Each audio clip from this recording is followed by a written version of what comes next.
Welcome back. In this video, we're going to learn how to create a map in Power BI. There are different types of maps available, but we'll start with a basic one.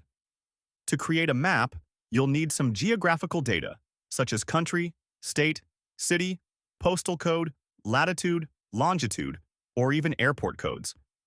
Once you have the data ready, here's how to create a simple map. Start by selecting the Simple Map option in Power BI.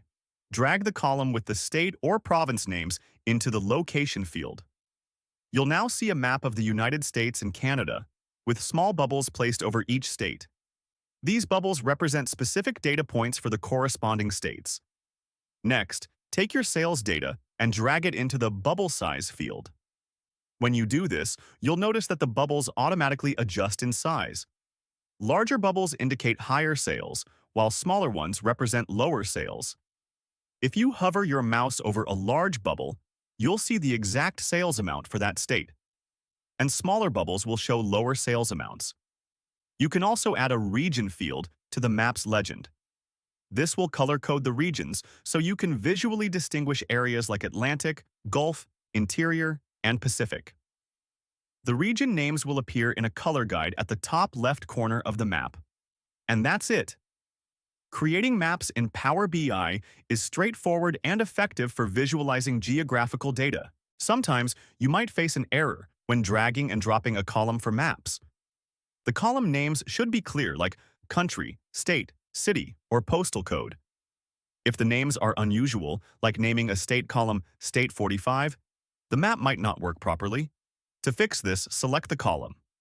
For example, the state column. Go to the Properties section in the Column Tools, open the Data Category dropdown, and choose the correct category. If it's a country, pick Country, and if it's a postal code, select Postal Code. This helps Power BI understand the data better. Let's walk through how to create a filled map. Earlier, we made a simple map that displayed bubbles showing sales in different areas. A filled map, however, is more engaging and presents information more clearly than the bubble map. Let's create one together. First, select the filled map, which is located near the Simple Map option.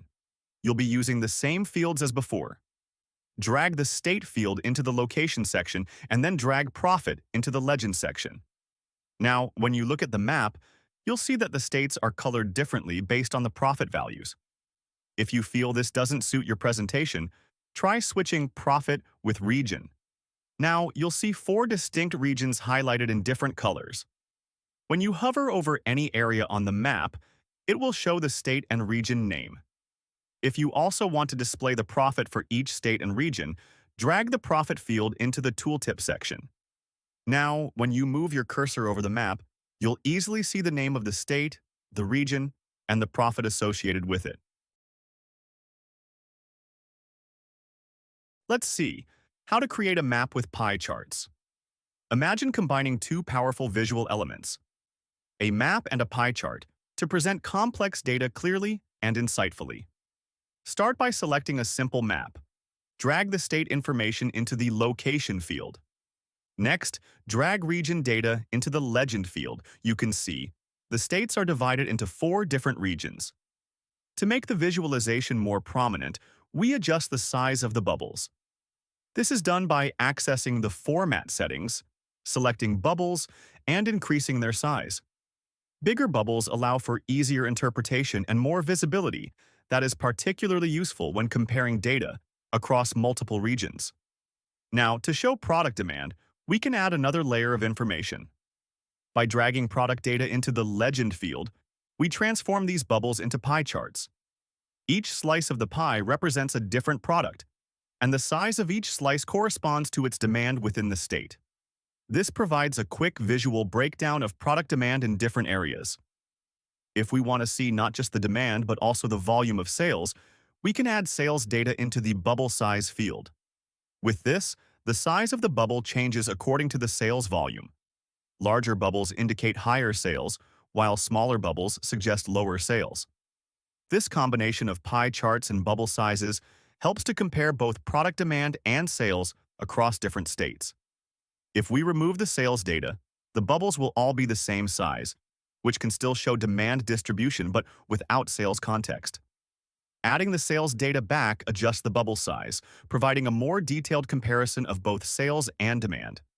In essence, this method of creating a map with pie charts allows for an interactive and visual way to analyze how products are performing across various regions and how sales figures correlate with demand.